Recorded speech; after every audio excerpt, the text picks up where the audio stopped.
sobre Sócrates hoje, tá bom?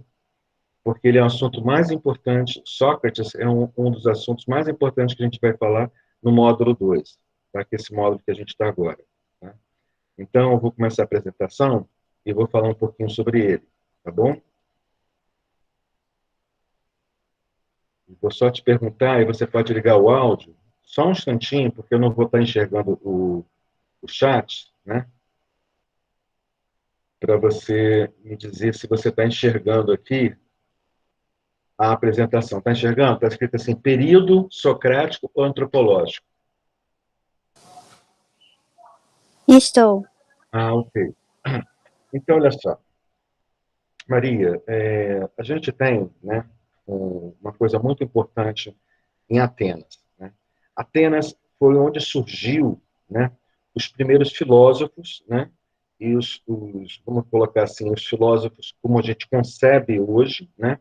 É lógico, em toda a Ásia Menor tiveram vários outros filósofos pré-socráticos, né, que nós já vimos, né, algumas coisas sobre eles, né, que eram aqueles que queriam saber o que era a natureza, né? Mas em Atenas tem uma época muito especial, que é a época de Sócrates, tá? Então nós chamamos de pré-socráticos, por quê? Porque os filósofos anteriores a Sócrates se comportam de um jeito. Depois de Sócrates, se comportam de um jeito completamente diferente.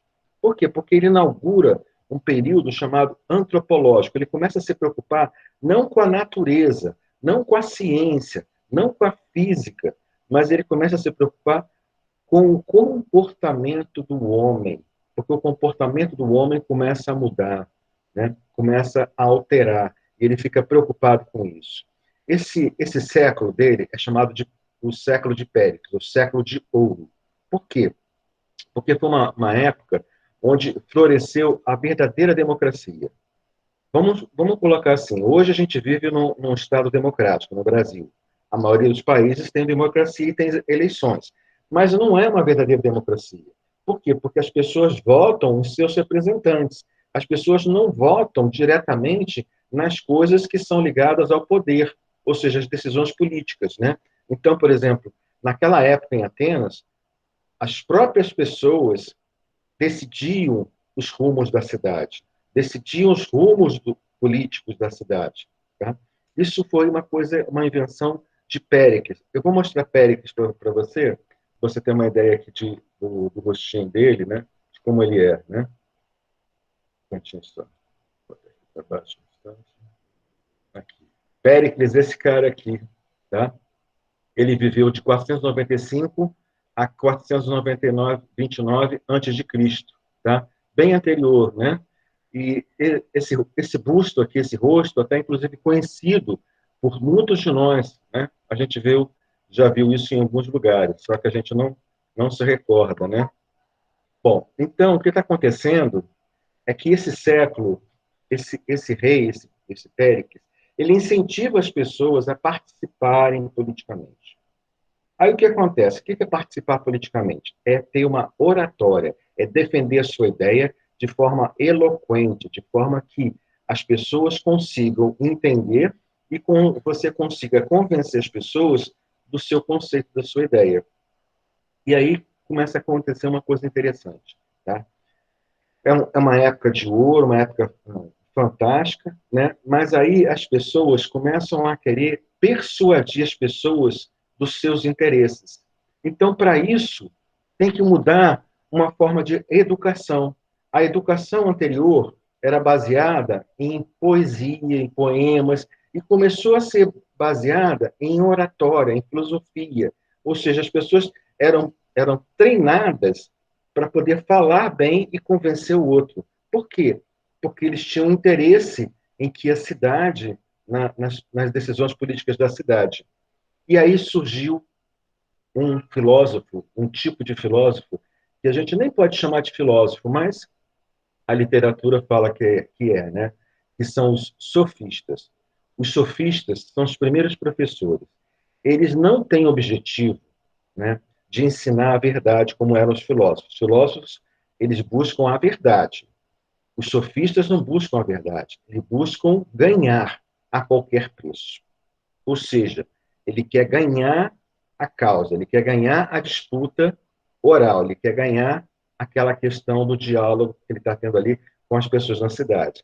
Então, esses sofistas começam a proliferar, a ter muitos sofistas, e Sócrates começa a ficar preocupado. Por quê? Porque eles estão ensinando, desvirtuando a busca pela verdade, ou a busca pela justiça, porque a justiça é a verdade, né? Então, o que acontece é que eles começam a ensinar as pessoas a ganhar as causas em interesse próprio, e não interesse da cidade. Isso começa a ficar cada vez mais frequente. E aí é que Sócrates, né, aparece ensinando aos outros, né, vamos botar aqui o próximo slide, né, período socrático ainda, né, ensinando aos outros como é a busca pela verdade. Tem um sofista chamado Protágoras, esse nome aqui, tá vendo? Ele diz o seguinte: o homem é a medida de todas as coisas. O que ele quis dizer com essa frase? O homem é a medida de todas as coisas. Ele quis dizer o seguinte, que não existe verdade. A verdade é relativa. Olha, será que a verdade é relativa mesmo? Será que ela depende de cada um? Um tem uma verdade, outro tem outra verdade? Pois é, provavelmente não, existe uma verdade única. Mas, como ele ensinava as pessoas a ganhar, o interesse dele era ganhar, então ele dizia: não existe verdade. A verdade é do tamanho do homem, ou seja, tudo é relativo. Tá? Então, esse tipo de argumentação, tá, começou a se proliferar entre os jovens, né? E Sócrates continuou trabalhando pela busca da verdade. E é lógico, se você tem um monte de pessoas lá que estão falando coisas contrárias a você, né? E aí você começa a falar e a buscar a verdade, você começa a incomodar as pessoas. Então Sócrates começou a incomodar os sofistas, a tal ponto que os sofistas resolveram então julgar ele, julgar e conseguiram inclusive condenar o Sócrates, né? Com Sócrates, ele considera, ele é o patrono da filosofia, tá? Ele foi acusado de corromper o espírito dos jovens, ele foi acusado de cobrar pelos ensinamentos e foi acusado também de não defender os deuses da cidade, a religião. Tá?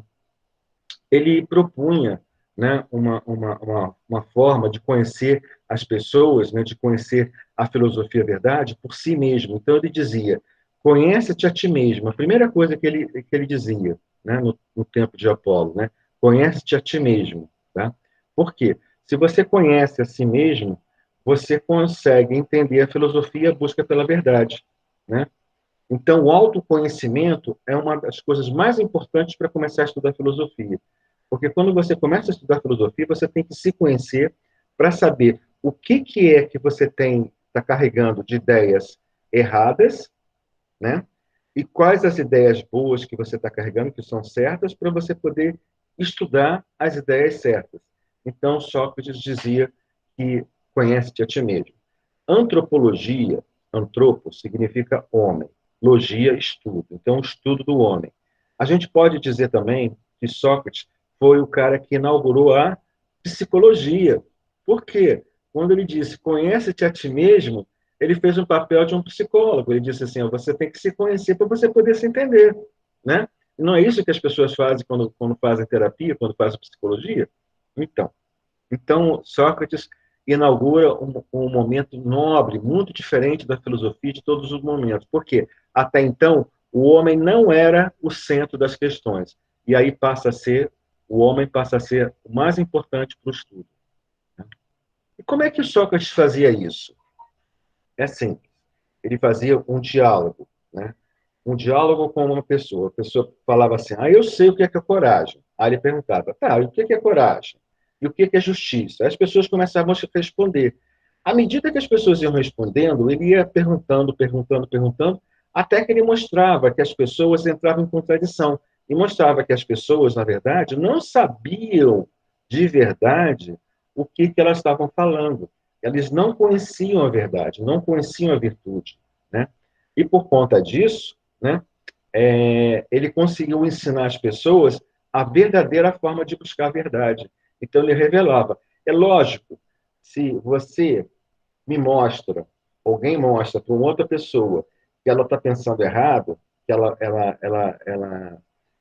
na verdade, não conhece a verdade, algumas pessoas vão ficar com o quê? Vão ficar com raiva, né? E aí começou a gerar raiva. As pessoas começaram a ficar com raiva de Sócrates e começaram a querer ignorar ele, a tentar buscar alguma forma de impedir ele de continuar fazendo esse papel de professor. Um professor que ensinava a verdade para as pessoas, né? Então as pessoas começaram a se zangar com ele, isso gerou muito mal-estar. Foi aí que ele começou a ser acusado, né? E foi a julgamento, né?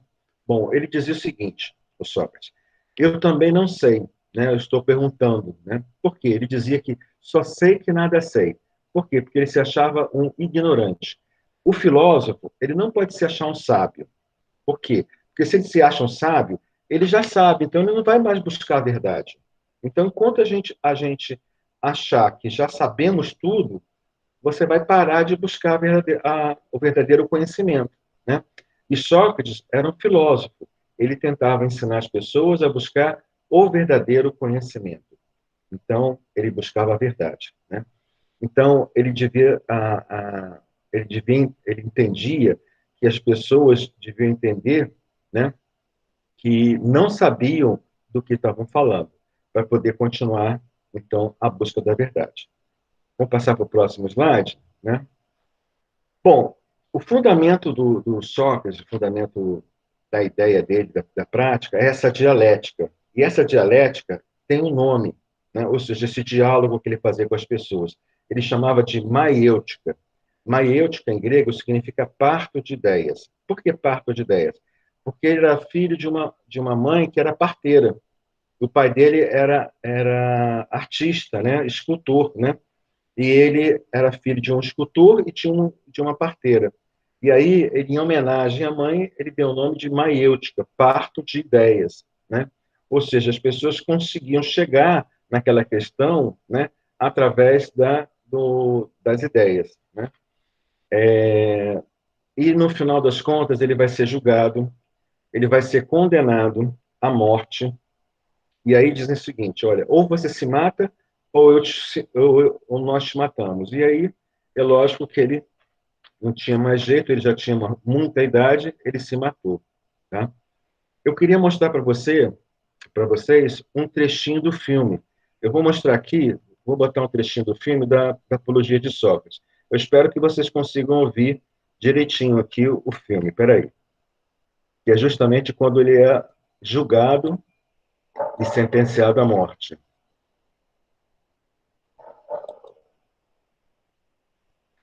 Tá enxergando? Está conseguindo enxergar? Pode desligar o áudio só para dizer. Aqui é o filme do Sócrates, né? Eu vou ligar aqui o, o trecho, então, tá bom? Vou ligar aqui um pouquinho desse vídeo. Ecco perché tutti i giorni possiamo misurare la forza della calunnia.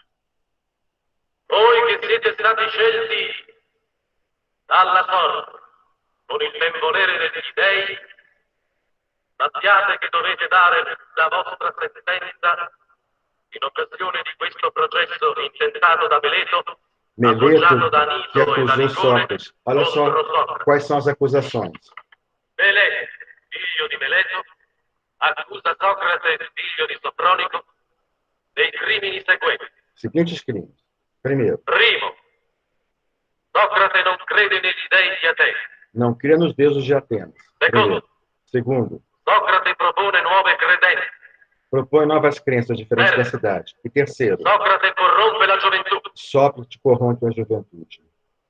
L'accusatore domanda la pena di morte. Ele exigiu a pena de morte. La parola è al primo accusatore. Muito bem. O que acontece é que eles conseguem, na verdade, né, eles conseguem a morte de Sócrates, né, eles conseguem vencer, tá? Infelizmente, né, infelizmente ele é morto, né? Então Sócrates, no final da vida dele, tá, com quase que 80 anos, ele é obrigado a se matar. Bom, o período socrático é um período que a gente fala sobre a ética, sobre a filosofia moral, né? Isso é muito importante para a vida de todos nós até hoje, né? É entendida como moral ou ética, a reflexão. É problematizar as questões éticas morais. Naquela época, a ética e a política eram a mesma coisa. A gente tem que entender que política vem de polis, vem da cidade de Polis, que é justamente o nome das cidades gregas. E todo cidadão era considerado um político, né? Por quê? Porque ele participava das ações e das decisões políticas da cidade, né?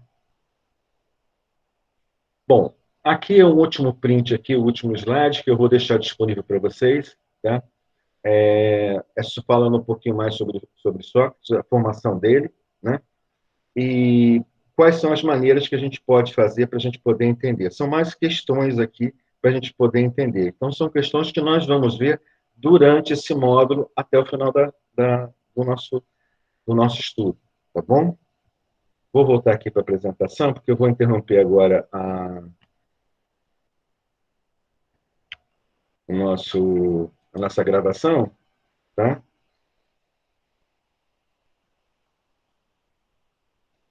E vou interromper também a apresentação também, tá bom?